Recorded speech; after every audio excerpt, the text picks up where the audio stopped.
गुरु के कक्ष की ओर बढ़ रहा था। वह था स्वामी विवेकानंद, और जिनके पास वह जा रहा था वे थे उनके गुरु स्वामी रामकृष्ण परमहंस।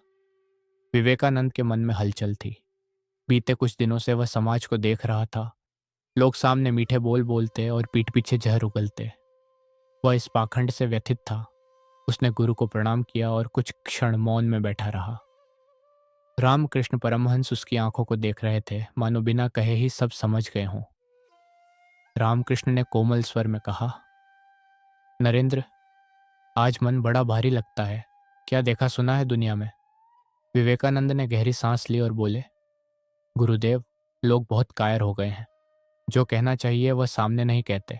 पीठ पीछे आलोचना करते हैं, चुगली करते हैं और सामने झूठी मुस्कान रखते हैं। ये दोहरा चरित्र मुझे असह्य लगता है। रामकृष्ण हल्के से मुस्कुराए। तो क्या तुम हमेशा मुंह पर बोलते हो नरेंद्र? विवेकानंद ने बिना झिझक उत्तर दिया, हाँ गुरुदेव, चाहे नुकसान हो, चाहे लोग नाराज हो, मैं पीठ पीछे बात नहीं कर सकता। जो कहना होता है सीधे कह देता हूं। रामकृष्ण ने गंभीर होकर पूछा, और क्या कभी इसका मूल्य चुकाना पड़ा? विवेकानंद की आंखों में स्मृतियां तैर गईं। बहुत बार। लोग कहते हैं मैं घमंडी हूं, कठोर हूं। कई बार मित्र भी छूट गए, पर फिर भी मन शांत रहता है क्योंकि मैं झूठा नहीं हूं। रामकृष्ण ने धीरे से सिर हिलाया। यही सत्य का भार है नरेंद्र। सत्य हल्का नहीं होता, वह भारी होता है। जो इसे उठाता है वही मजबूत बनता है।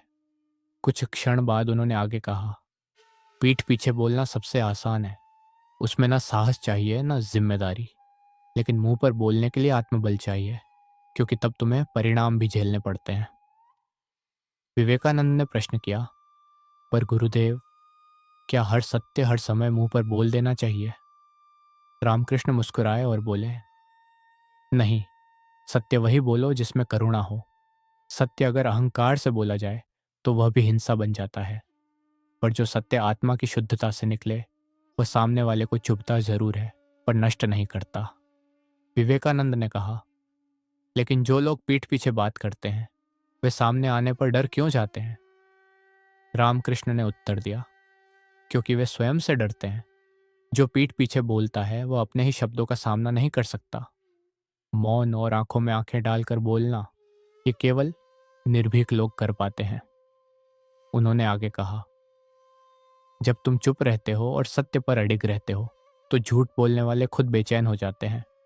तुम्हें कुछ कहने की जरूरत नहीं पड़ती। विवेकानंद ने उत्सुक होकर पूछा, तो क्या मौन भी मुंह पर बोलने का एक रूप है? रामकृष्ण हंस पड़े। बिल्कुल। कई बार मौन सबसे तीखा उत्तर होता है। जो व्यक्ति भीतर से सच्चा है उसका मौन भी सामने वाले को आईना दिखा देता है। गंगा की ओर देखते हुए रामकृष्ण ने कहा, नरेंद्र, याद रखना, जो पीठ पीछे बोलता है वो कभी महान नहीं बन सकता। महान वही बनते हैं जो सत्य को सामने रखकर खड़े रहते हैं, चाहे पूरी दुनिया उनके खिलाफ क्यों ना हो। विवेकानंद का स्वर दृढ़ हो गया, तो गुरुदेव, मैं सही मार्ग पर हूं।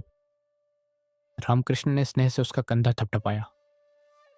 हाँ, पर एक बात और याद रखना, सत्य बोलो पर क्रोध में नहीं। निर्भीक बनो पर कठोर नहीं। स्पष्ट रहो पर अपमानजनक नहीं। विवेकानंद ने गहरी श्रद्धा से कहा, आपने आज मेरे मन का बोझ हल्का कर दिया। अब समझ आया कि मुंह पर बोलना केवल शब्दों की बात नहीं, आत्मा की स्थिति है। रामकृष्ण ने अंतिम वाक्य कहा, और यही आत्मा की स्थिति तुम्हें एक दिन संसार का पथ प्रदर्शक बनाएगी। उस दिन के बाद विवेकानंद और अधिक स्पष्ट और अधिक मौन और अधिक निर्भीक हो गए। वह जानते थे, जो पीठ पीछे बोलते हैं वे भीड़ होते हैं, और जो मुंह पर सत्य बोलते हैं वे इतिहास बनाते हैं।